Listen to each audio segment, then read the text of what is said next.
اس کی گستاخی اس لیے کرنے والا کہ یہ سید ہے، یہ آل رسول ہے، اس وجہ سے اس کی گستاخی کرنے والا پکا کافر اور بے ایمان ہے، وہ مرتد ہے، اس لیے کہ وہ توہین مصطفیٰ صلی اللہ علیہ وسلم کر رہا ہے۔ وہ اس نسبت کی وجہ سے اگر اس کا دشمن ہے تو وہ لاکھ کلمہ پڑھے، وہ لاکھ نمازیں پڑھے، اس کا دین سے کوئی تعلق نہیں ہے۔ لیکن اگر کسی سید سے لغزش ہوتی ہے، اور پھر لغزش بھی کسی عام سید سے نہیں، وہ جس کو اہل سنت نے اپنا مقتدا بنایا ہوا ہے اور اس کو شیر اہل سنت کے نام سے پہچانا جاتا ہے، جب وہ لغزش کرے گا تو اس کی وجہ سے لاکھوں لوگوں کا عقیدہ خراب ہوگا۔ اس لیے ہم نے ضروری سمجھا کہ ان کی خدمت میں مؤدبانہ عرض کیا جائے کہ آپ سے یہ غلطی ہوئی ہے، آپ اپنی اصلاح فرمائیں۔ بس یہی مقصد تھا نا، اور تو کوئی مقصد نہیں ہے۔ اور ان کے جو الفاظ ہیں، میں کوئی شاید تکرار کر دوں کہ اس سے پہلے علماء کرام کافی بیان کر چکے ہوں گے۔ حضرت عبداللہ بن عمر رضی اللہ تعالیٰ عنہ کے بارے میں جو انہوں نے الفاظ کہے ہیں وہ سوائے گستاخی کے کچھ نہیں ہے، کوئی اس کی صحیح تعبیر ہے۔ ہو ہی نہیں سکتی۔ انہوں نے ایک عالم دین کو اپنے نام نہیں لیتا، انہیں کہا کہ ہم آپ کو فیصل مانتے ہیں، آپ میرا سارا بیان پہلے لے جائیں، سنیں، وہ میری 1.5 گھنٹے کی تقریر ہے، وہ پوری تقریر آپ سنیں، اس کے بعد اس کا سارا سیاق و سباق دیکھ کے اگر آپ سمجھتے ہیں کہ یہ گستاخی ہے تو آپ مجھے بتائیں، میں رجوع کر لوں۔ بہرحال یہ گستاخی ہے، کیوں جی؟ یہ گستاخی ہے۔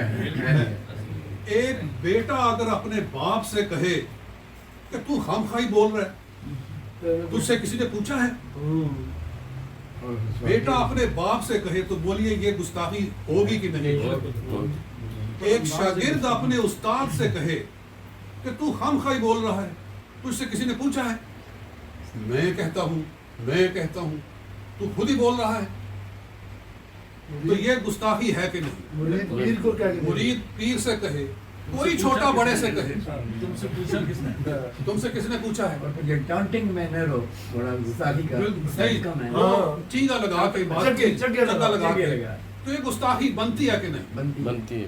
تو میں کہتا ہوں حضرت عبداللہ ابن عمر رضی اللہ تعالیٰ عنہ اور تمام صحابہ کرام پوری امت کے استاد ہیں، ساری امت کے مرشد ہیں، انہوں نے ہی ہمیں دین سکھایا۔ تو پھر ایک اور بات کہ تم سے کس نے پوچھا ہے، اس کا مطلب یہ ہے کہ صحابہ کرام کو بات بتانے سے پہلے شاہ صاحب سے پوچھنا چاہیے۔ تم سے کس نے پوچھا ہے، مطلب ہے کہ صحابہ کرام جو ہیں وہ پہلے شاہ صاحب سے پوچھیں پھر بیان کیا کریں۔ تو یہ اپنے آپ کو کیا صحابہ کرام سے برتر سمجھتے ہیں؟ یہ گستاخی ہے، یقیناً صریح گستاخی ہے۔ صحیح ہے۔ اور پھر اس کے بعد ہم اس بات پر بھی معترض ہیں کہ وہ حویلیاں گئے، یہ بات شاید پہلے بیان ہو چکی ہو، حویلیاں گئے اور اس شخص کے آستانے پر حاضر ہوئے کہ جس کو انہوں نے خود کہا کہ یہ بندہ جہنمی ہے، یہ بندہ کافر ہے، یہ بندہ دائرہ اسلام سے خارج ہے۔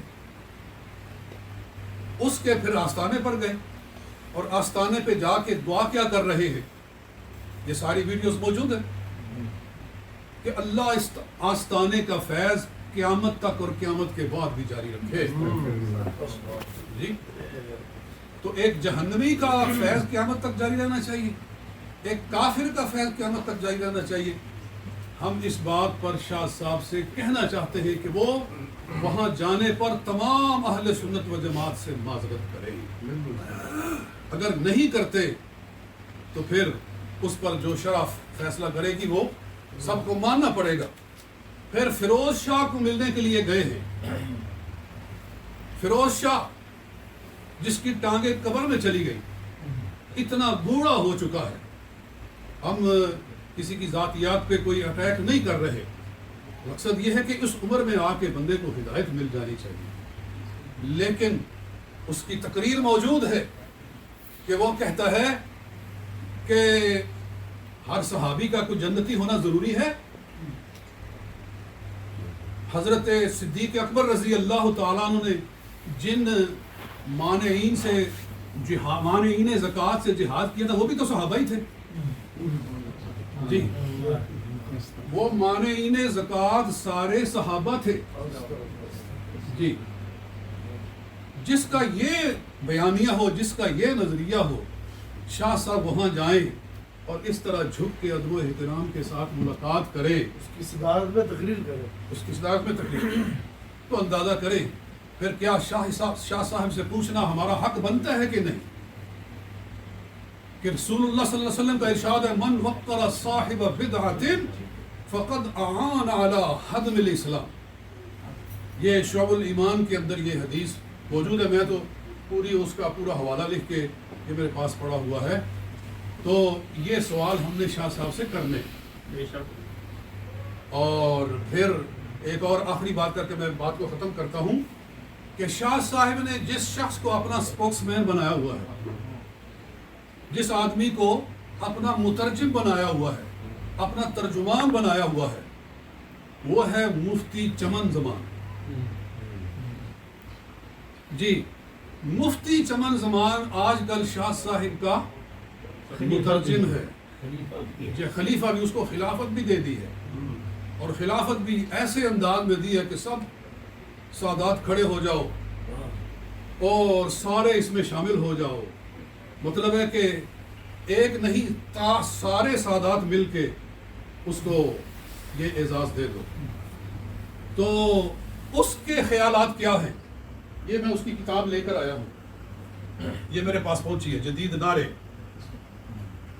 یہ جو کہا گیا نا کہ ہر صحابی نبی جنتی جنتی، اس کے خلاف اس نے پوری کتاب لکھ دی.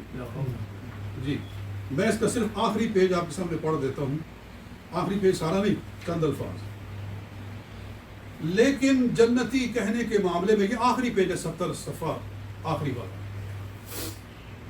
لیکن جنتی کہنے کے معاملہ میں ہم اسی فکر کے پابند ہیں جو صدیوں سے اہل سنت کی فکر رہی ہے. تمام تر صحابہ رضی اللہ تعالی عنہم کو جنتی کہنا لگ بھگ 1300 سال تک ہماری کتب عقائد کا حصہ نہیں رہا، سوائے ابن حزم ظاہری کے. اور ابن حزم ظاہری کا دور دور تک اہل سنت سے کوئی تعلق نہیں. یعنی تمام صحابہ کو مجموعی طور پر کہنا کہ سب صحابہ جنتی ہیں، یہ اس ابن حزم ظاہری جس کو کہ اہل سنت سے اس کا کوئی تعلق نہیں، اس کے سوا کسی نے آج تک نہیں کہا. اور پھر اس کے بعد کہتا ہے کہ نیز کسی بھی معین ایماندار کو، یعنی نہ سب کو کہہ سکتے ہیں اور نہ کسی کو معین کر کے کہہ سکتے ہیں، کسی بھی معین ایماندار کو جنتی نہیں کہا جائے گا سوائے ان شخصیات کے جن کا نام لے کر رسول اللہ صلی اللہ علیہ وسلم نے بشارت دی ہے. یعنی عشرہ مبشرہ ہیں اور حسنین کریمین ہیں، جناب سیدہ خاتون جنت ہیں. ان کا بار بار پیچھے نام بھی لیا گیا ہے کہ ان کو حضور صلی اللہ علیہ وسلم نے نام لے کر جنتی کہا ہے، بس ان کو ہم نام لے کر جنتی کہیں گے. اس کے سوا ہم کسی صحابی کو نہ معین کر کے جنتی کہہ سکتے ہیں اور نہ سب کو مجموعی طور پر جنتی کہہ سکتے ہیں. یہ بھی دوسری ایک اور کتابوں دے جو الفاظ نے وہ تقریر بھی ہے کہ ہر صحابی کو جنتی کہنا جائز نہیں ہے. اس کا کلپ بھی آ گیا ہے، ہر صحابی کو جنتی کہنا جائز نہیں، یہ وہ کہتا ہے. وہ خلیفہ ابھی میں نے آیا مرکہ پڑھی ہے، وہ کُلًا وعد اللہ الحسنى. اللہ تعالیٰ فرماتا ہے کہ ہم نے تمام سے، چاہے فتح مکہ سے پہلے والے ہیں یا فتح مکہ سے بعد والے ہیں، ہم نے سب سے حسنہ کا وعدہ کر لیا. اور حسنہ کیا ہے؟ القرآن یفسر بعض القرآن. اللہ فرماتا ہے ان الذین سبقت لهم منا الحسنى اولئک عنہا مبعدون، جن کے لیے حسنہ کا وعدہ ہو چکا ہے وہ دوزخ سے دور رکھے جائیں گے. لا يسمعون حسیسہا، دوزخ تو دور رہی، دوزخ کی آواز بھی نہیں سن سکتے. وهم فيما اشتهت انفسهم خالدون لا يحزنهم الفزع الاكبر وتتلقاهم الملائكه هذا يومكم الذي كنتم توعدون. تو ان ساری قرآن پاک کی آیات کو معاذ اللہ مسترد کر کے وہ آدمی یہ عقیدہ دے رہا ہے، اور یہ آج شاہ صاحب کا یہ خلیفہ بھی ہے، رائٹ ہینڈ ہے، مترجم ہے. ہم شاہ صاحب سے یہ بھی پوچھنا چاہتے ہیں کہ اگر آپ کے یہ مترجمین ہیں تو آپ کا عقیدہ کیا ہے؟ جمال ہم نشین، زوال ہم نشین. تو اللہ تعالیٰ ان چند الفاظ قبول فرمائے. ہم بالکل جلدی نہیں کر رہے، اور ہم شاہ صاحب، یہ شاید بھی پہلے بیان ہوا ہوگا کہ شاہ صاحب سے کتنی مرتبہ رابطہ کرنے کی کوشش کی گئی. میں نے رابطہ کیا اور میں نے کہا شاہ صاحب ہم آپ کی خدمت میں حاضر ہونا چاہتے ہیں. جی کیا مسئلہ ہے؟ میں نے کہا آپ کے کچھ الفاظ ہیں جن پر اہل سنت جو ہے وہ معترض ہیں، تو وہ کیا ہیں؟ میں نے حضرت عبداللہ بن عمر کے بارے میں جو انہوں نے کہا وہ میں نے کہا یہ آپ نے کہا ہے اپنی تقریر میں نے ایسا نہیں کہا. میں نے کہا یہ الفاظ آپ کے ریکارڈڈ ہیں، آپ نے کہے ہیں. تو نہیں، آپ کا اس کا سیاق و سباق تو دیکھو، میرا مقصد تو دیکھو. میں نے کہا جو بھی مقصد ہو، جو بھی سیاق و سباق ہو، بہرحال یہ گستاخی ہے. تو کہتے ہیں اچھا تو پھر گستاخ خاتون جنت کے ساتھ کھڑا ہو گیا، تو سیدہ خاتون جنت کے گستاخ کے ساتھ کھڑا ہو گیا ہے. تو چل دفعہ ہو. یہ الفاظ ہمارے پاس ریکارڈڈ ہیں. میرے ساتھ شاہ صاحب نے ان لفظوں سے 6 دفعہ انکار کیا کہ میں نے نہیں کہے. 6 دفعہ کہا کہ میں نے نہیں کہے. اور پھر دیکھو تو کر کے بولتے رہے. ابتدا میں انہوں نے تھوڑا سا کہا آپ ٹھیک ہے یہ وہ. جب میں نے کہا کہ آپ نے یہ الفاظ، تو پھر کہا کہ تو مجھے میری باتیں بتائے گا، میں تجھے تیری باتیں بتاؤں گا. میں تجھے تیری باتیں بتاؤں گا. تو نے ٹی وی پہ بیٹھ کر کہا تھا کہ مرزا صاحب کہتے ہیں، تو نے ایک مرتد کی تعظیم کی ہے، تو میں تیری باتیں تجھے بتاؤں گا. میں نے کہا وہ تو پھر میرے شاہ صاحب نے اپنی کتابوں میں مرزا صاحب لکھا ہوا ہے، تو پہلے ان پہ فتویٰ لگائے، تو پھر جلال میں آ گئے. کہتے ہیں کہ تو اس گستاخ کے ساتھ کھڑا ہو گیا، چل دفعہ. جب وہ سب دروازے بند کر رہے ہیں تو پھر ہم کیا کریں؟